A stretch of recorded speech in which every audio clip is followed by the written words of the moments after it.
আসসালামু আলাইকুম রহমতুল্লাহ। হে আল্লাহর বান্দাগণ, আল্লাহ পাক আপনাদেরকে নেক আমল করার তৌফিক দিন। মহান আল্লাহর জিকির হতে গাফিল হবেন না এবং পবিত্র কালামুল্লাহ বেশি বেশি তেলাওয়াত করা হতেও দূরে থাকবেন না। জেনে রাখুন, পবিত্র কোরআন হলো সবচেয়ে নিখুঁত ও সত্য কথা, যা শরীয়ত তথা জীবন ব্যবস্থার মূল উৎস এবং সৃষ্টিকর্তা আল্লাহর পরিচিতি লাভের একমাত্র মাধ্যম, যা মানুষের সঠিক পথ নির্দেশক এবং যা নিছক হেদায়েত ও হক বাতিলের মধ্যে পার্থক্য রচনা করার প্রমাণ আদির সমষ্টি।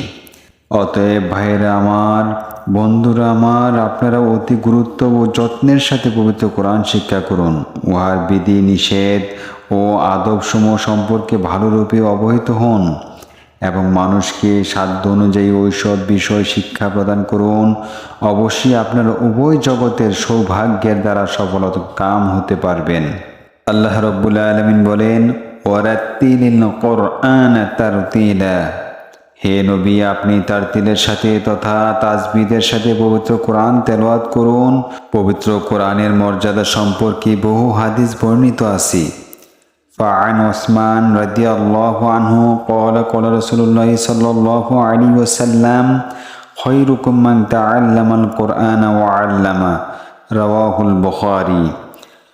হযরত ওসমান রাদিয়াল্লাহু আনহু হতে বর্ণিত, তিনি বলেন, হযরত রাসূল করিম সাল্লাল্লাহু আলাইহি ওয়াসাল্লাম ইরশাদ করেন, তোমাদের মধ্যে ওই ব্যক্তি উত্তম যিনি পবিত্র কোরআন শিক্ষা করেছেন এবং উহা মানুষকে শিক্ষা প্রদান করেন। সুবহানাল্লাহ। وعن عائشة رضي الله عنها قالت قال رسول الله صلى الله عليه وسلم الماهر بالقرآن مع السفرات الكرام البرارة والذي يقرأ القرآن। হযরত আয়েশা রাদিয়াল্লাহু আনহা হতে বর্ণিত, তিনি বলেন, হযরত রাসূল পাক সাল্লাল্লাহু আলাইহি ওয়াসাল্লাম ইরশাদ করেন, পবিত্র কোরআন পাঠে দক্ষ ব্যক্তি বা হাফেজে কোরআন কাল কিয়ামতে সম্মানিত লিপিকার ফেরেশতাদের সাথে থাকবেন। আর যে ব্যক্তি কোরআন শরীফ পড়ে এবং রসনার জিহ্বার ত্রুটির কারণে উহাতে তার আটকে পড়তে হয়, পড়া তার জন্য কষ্টদায়ক হয়, তার জন্য দুটি পুরস্কার রয়েছে, তেলাওয়াতের ও কষ্টের। বুখারী ও মুসলিম শরীফের হাদিস। সুবহানাল্লাহ।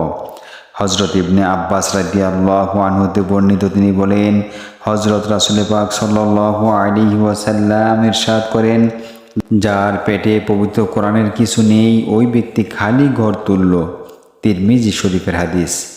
হযরত আব্দুল্লাহ ইবনে মাসউদ রাদিয়াল্লাহু আনহু হতে বর্ণিত, তিনি বলেন, হযরত রাসূল পাক সাল্লাল্লাহু আলাইহি ওয়াসাল্লাম ইরশাদ করেন, যে ব্যক্তি আল্লাহ পাকের কিতাবের একটি অক্ষর পাঠ করল, উহার বিনিময়ে সে একটি নেকি লাভ করবে, আর একটি নেকির বিনিময়ে উহার 10 গুণ সওয়াব পাবে। এটা আল্লাহ পাকের বিরাট দয়ার পরিচায়ক। সুবহানাল্লাহ। আমি কথা বলছি না যে আলিফ লাম মিম একটি অক্ষর, বরং আলিফ একটি অক্ষর, লাম একটি অক্ষর এবং মিম একটি অক্ষর। সুতরাং আলিফ লাম ও মিমের বিনিময়ে 30টি নেকি পাওয়া যাবে। সুবহানাল্লাহ। তিরমিজি শরীফের হাদিস। হযরত মুআজ আল জুহানী রাদিয়াল্লাহু আনহু হতে বর্ণিত, তিনি বলেন, হযরত রাসূল করিম সাল্লাল্লাহু আলাইহি ওয়াসাল্লাম ইরশাদ করেন, যে ব্যক্তি কোরআন তেলাওয়াত করে এবং উহাতে যা আছে সে অনুযায়ী আমল করে, কিয়ামতের দিন তার মাতা পিতাকে এমন একটি তাজ বা টুপি পরানো হবে, যার কিরণ সূর্যের কিরণ অপেক্ষা উজ্জ্বল হবে।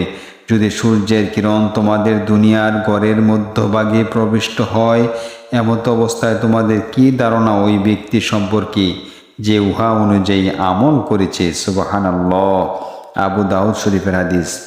শুধু তাই নয়, ওয়ান আলী রাদিয়াল্লাহু আনহু ক্বালা ক্বালা রাসূলুল্লাহ সাল্লাল্লাহু আলাইহি ওয়াসাল্লাম মান ক্বারাআল কুরআনা ফাস্তাযহারা ফাহু ফাহাল্লা হালালাহু ওয়া হাররামা হারামাহু আদখালাল জান্নাতা ওয়া শাফাআহু ফি আশারাতিন মিন আহলি বাইতিহি কুল্লুহুম কদ ওয়াজাবাত লাহুন নারু।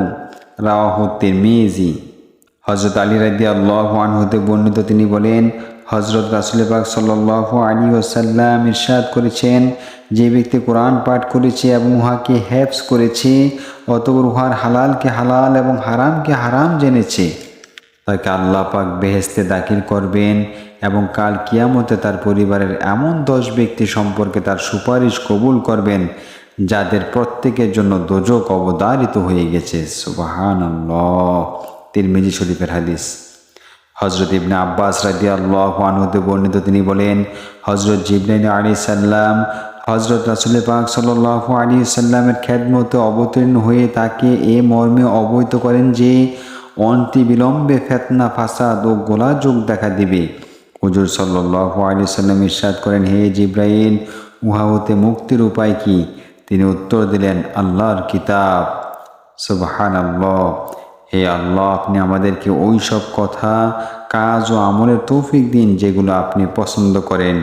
বিশেষ করে পবিত্র কোরআনের জ্ঞান লাভ ও রাত দিন উহা তেলাওয়াত করার তৌফিক দিন। আর হিসাব দিন। কোরআন পাককে আমাদের জন্য সুপারিশকারী বানিয়ে দিন। আল্লাহ পাক আমাদেরকেও আপনাদেরকে পবিত্র কোরআনের খায়ের ও বরকত দান করুন। আমিন। আসসালামু আলাইকুম রহমতুল্লাহ।